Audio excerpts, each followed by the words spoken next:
ஒவ்வொருத்தரும் ஆட்டோமேட்டிக்கா ஒரு பூ மாதிரி பூக்க ஆரம்பிச்சிட்டாங்க அப்படின்னா டோட்டலா அந்த சொசைட்டி மொத்தமே ஒரு அழகான கார்டனா மாறிடும். Right, okay. இன் 5 இயர்ஸ் ஒரு பிசினஸ் கொஸ்டின் மாதிரி தான், இந்த மேட் எப்படி இருக்கும்னு நீங்க நினைக்கிறீங்க? ஆக்சுவலா எனக்கு எப்படி இருக்கணுன்றதை விட நான் எப்படி பண்ணணும்னு ஆசைப்படுறேன்னா, எந்த இடத்துல போனாலும் எங்க பார்த்தாலும் எல்லாம் சிரிச்சுக்கிட்டே போகணும், சிரிச்சுக்கிட்டே வரணும். Okay, right. எல்லாருக்கும் பிரச்சனை இருக்கும். நீங்க நான் பணக்காரனானா எனக்கு பிரச்சனை குறைஞ்சிடும்னு சொல்றவங்க அத்தனை பேரும் பணக்காரன் ஆகிறப்ப பணத்துக்கான ரிலேட்டடான பிரச்சனை அவனுக்கும் இருக்கும். கண்டிப்பா, ரைட்டா? கண்டிப்பா. நம்மளோட பிரைம் மினிஸ்டருக்கு போனீங்கன்னா அவருக்கு ஒரு பிரச்சனை, அவர் லெவலுக்கு அவருக்கு பிரச்சனை இருக்கும். அவராலே 2 மணி நேரம் தான் தூங்க முடியுது.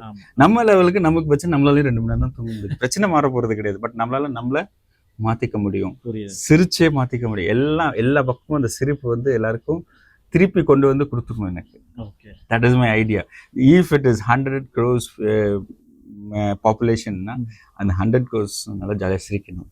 ஆட்டோமேட்டிக்கா அந்த கண்ட்ரி வளர ஆரம்பிக்கும். அப்புறம் நம்ம கண்ட்ரி மூலியமா மீதி எல்லா கண்ட்ரிக்கும் அந்த சிரிப்பை கொண்டு போய் ஒரு cheerful, joyful. Of course. Okay.